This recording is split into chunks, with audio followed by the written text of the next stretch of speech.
سورۃ الانفطار، وہاں آپ نے دیکھا تھا کہ 13 آیات آئی تھی کہ جن میں قیامت سے قریب کے واقعات کا تذکرہ تھا، اور اس کے بعد آیت آئی تھی علمت نفس ما احضرت، یہاں اس کو مختصر کیا ہے اور 4 آیات کے اندر، لیکن اس کے بعد علمت نفس ما قدمت واخرت، اس کی وضاحت، اور جو نتیجہ نکلے گا سورہ تکویر میں وہ نہیں تھا کہ کیا نتیجہ نکلے گا، بلکہ یہ کہ کدھر جا رہے ہو، ادھر جا رہے ہو یا ادھر جا رہے ہو، لیکن سورہ انفطار میں وہ دونوں کے نتیجے بیان کر دیے جائیں گے کہ ادھر جاؤ گے تو کہاں پہنچو گے، ادھر جاؤ گے تو کہاں جاؤ گے۔ بسم اللہ الرحمن الرحیم، اذا السماء انفطرت، جب آسمان پھٹ جائے گا، وَإِذَا الْكَوَاكِبُ انتَثَرَتْ، اور جب کہ تارے بکھر جائیں گے، جھڑ جائیں گے، وَإِذَا الْبِحَارُ فُجِّرَتْ، اور جب سمندروں میں ابال آ جائے گا، وَإِذَا الْقُبُورُ بُعْثِرَتْ، اور جب قبریں تلپٹ کر دی جائیں گی، عَلِمَتْ نَفْسٌ مَا قَدَّمَتْ وَأَخَّرَتْ، ہر جان جان لے گی کہ اس نے کیا آگے بھیجا کیا پیچھے چھوڑا، یا کس شے کو آگے کیا کس کو پیچھے کیا۔ یہ دونوں الفاظ یہاں سمجھ لیجئے، بعد میں بھی آئیں گے۔ یہ ایک ہے کس شے کو آگے بھیجا، کس شے کو پیچھے چھوڑا، یہ ہم پہلے بھی پڑھ چکے ہیں۔ ایک یہ ہے کہ دنیا میں انسان کا ہر طرز عمل جو ہے وہ 2 چیزوں کے درمیان طے کرتا ہے کہ اس میں سے کس کو میں پرائرٹی نمبر 1 دوں، کس کو پرائرٹی نمبر 2 دوں۔ جس کو پرائرٹی نمبر 1 دی ہے، ترجیح نمبر 1، وہ ہے جس کو اس نے آگے کیا، جو ترجیح 2 میں رکھا وہ ہے جو پیچھے کیا۔ بس یہی سارا معاملہ ہے کہ تم نے آخرت کو ترجیح اول دی ہے یا دنیا کو، کس کو مقدم رکھا کس کو مؤخر۔ ایک راستہ یہ ہے کہ میرا مطلوب تو ہے آخرت، دنیا جتنی مل جائے نہ ملے تو بھی کوئی بات نہیں۔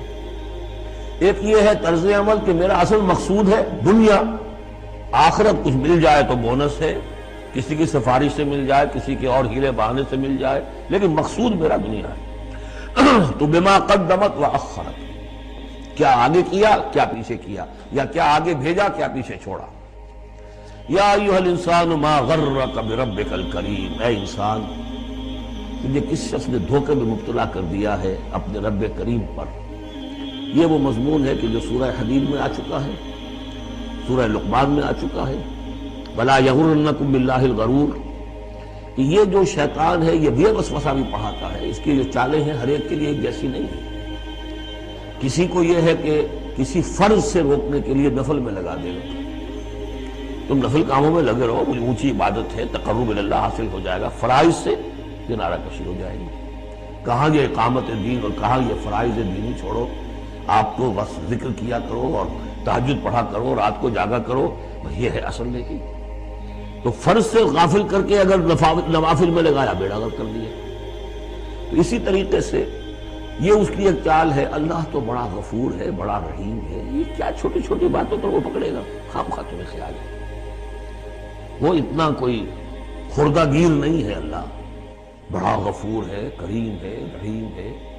اب اس سے وہ جری کرتا تھا کہ جرت بڑھتی جا رہی ہے اسی پر کہ اللہ کی شان غفاری پر دھوکہ کھا رہا ہے۔ یا ایھا الانسان ما غرک بربک الکریم، کس چیز نے تجھے دھوکے میں ڈال دیا ہے اپنے رب کریم کے بارے میں۔ الذی خلقک فسواک فعدلک، جس نے تمہیں تخلیق کیا، پھر تمہارا تسویہ کیا، پھر تمہارے اندر اعتدال پیدا کیا، برابر کیا۔ عدلک، تمہارے قواعد جسمانی، قواعد نفسیاتی، ان سب میں ایک اعتدال پیدا کیا ہے۔ یہ عدل جو ہے یہ گویا کہ اس تخلیق کے اندر بھی مضمر ہے، انہیرنٹ ہے، اور اللہ تعالیٰ بھی عدل کرے گا تاکہ جو بھی گناہگار ہیں ان کو سزا دی جائے اور جو نیکوکار ہیں ان کو جزا دی جائے، یہ اس کا تقاضا ہے۔ لیکن تم در حقیقت اس کی شان غفاری کو ایمفیسائز کر کے اس پر زیادہ اس پر زور ڈال کر تم انکار کر رہے ہو۔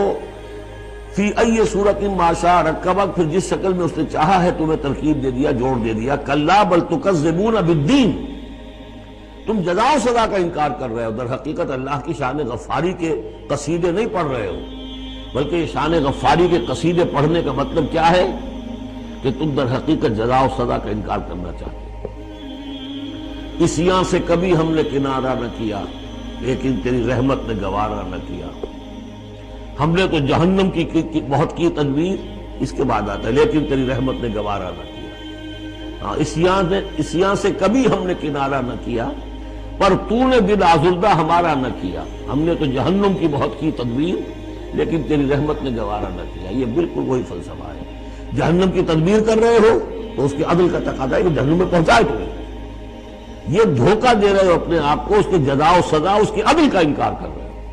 یہ ہے اصل میں صورتحال کی جو تمہیں سمجھ لینے کی ضرورت ہے کہ اس نے تمہیں بنایا، اس کا تسویہ کیا، اس میں عدل پیدا کیا، توازن پیدا کیا، پھر تمہیں جس طرح چاہا جوڑ دیا۔ کسی کی ناک بڑی بنا دی، کسی کی آنکھیں بڑی بڑی بنا دی، جو چاہا اس نے کیا۔